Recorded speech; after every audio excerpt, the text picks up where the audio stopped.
অনেক দিন আগের কথা।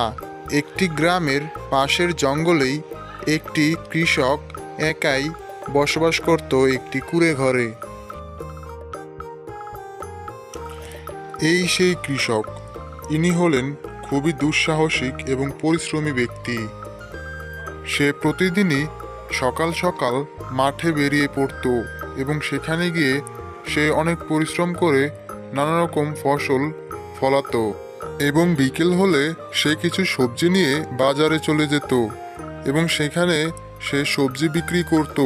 সবজি লাগবে, সবজি, তাজা তাজা সবজি কারো লাগবে?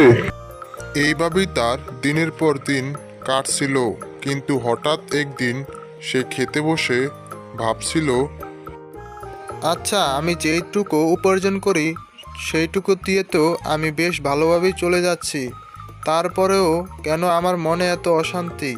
আমার কেন মনে কোনো শান্তি নেই? এবং কেনই বা আমি একজন মুসলিম হওয়া সত্ত্বেও প্রতিদিন 5 ওয়াক্ত নামাজ আদায় করছি না, আল্লাহ তাআলার ইবাদত করছি না? তাই সে পরদিন সকালেই একজন ইমামের কাছে পরামর্শের জন্য চলে গেল। আসসালামু আলাইকুম ইমাম সাহেব, কেমন আছেন আপনি? আলহামদুলিল্লাহ ভালো। আপনি কেমন আছেন? আমি ভালো নেই ইমাম সাহেব। আপনি তো জানেন যে আমি মাঠে কাজ করি এবং সেখান থেকে সবজি ফলিয়ে বাজারে বিক্রি করে সেগুলো দিয়ে আমি খাবার কিনে খাই। মোটামুটি আমার ভালোভাবেই চলে যায় দিন, কিন্তু তারপরও সারাদিন যেন আমার মনটা অনেক খারাপ হয়ে থাকে। আমার কোনো কিছুই ভালো লাগে না এবং একজন মুসলিম হিসেবে আমার যে 5 ওয়াক্ত সালাত আদায় করা ফরজ, সেইটাও আমি করি না। আচ্ছা ভাই, আমি আপনার বিষয়টি বুঝতে পেরেছি। তাহলে শুনুন, শুধু খাওয়া দাওয়া এবং কাজ করার জন্যই মহান আল্লাহ তাআলা আমাদেরকে এই পৃথিবীতে পাঠাননি। তিনি তার ইবাদত করার জন্য আমাদেরকে এই পৃথিবীতে পাঠিয়েছেন। আচ্ছা, আপনি কি কাজ শুরু করার আগে বিসমিল্লাহ বলে শুরু করেন? না ইমাম সাহেব, আমি তো এটা করি না। তাহলে শুনুন, আজ থেকে যে কোনো কাজ করার আগে বিসমিল্লাহ বলে শুরু করবেন।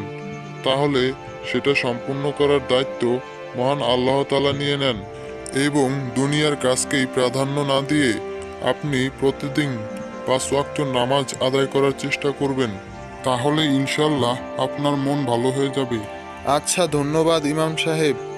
আমি চেষ্টা করব প্রত্যেকদিন এই কাজগুলো অর্থাৎ এই নিয়মগুলো মেনে চলার। ইনশাআল্লাহ বেঁচে থাকলে আগামীকাল আবার মাঠে কাজ করতে যাব। এখন ঘুমাই। আল্লাহুম্মা বিইসমিকা আমুতু ওয়াহিয়া।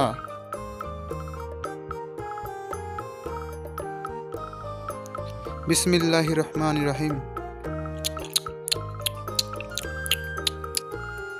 এরপর থেকে সে ইমাম সাহেবের কথাগুলো মানতে শুরু করে এবং সে আস্তে আস্তে মনের ভেতর শান্তি অনুভব করে। বন্ধুরা, তোমরাও সব কাজে রাসূলুল্লাহ সাল্লাল্লাহু আলাইহি ওয়াসাল্লামের সুন্নাহ অনুসরণ করার চেষ্টা করবে, যেমন খাওয়ার আগে বিসমিল্লাহ। সব বন্ধুরা, আমাদের চ্যানেলটিকে সাবস্ক্রাইব করে রাখতে পারো। আমরা এইরকম ভিডিওগুলোই বানানোর চেষ্টা করব ইনশাআল্লাহ। তোমরা সাবস্ক্রাইব করলে আমরা আরও মোটিভেট হই।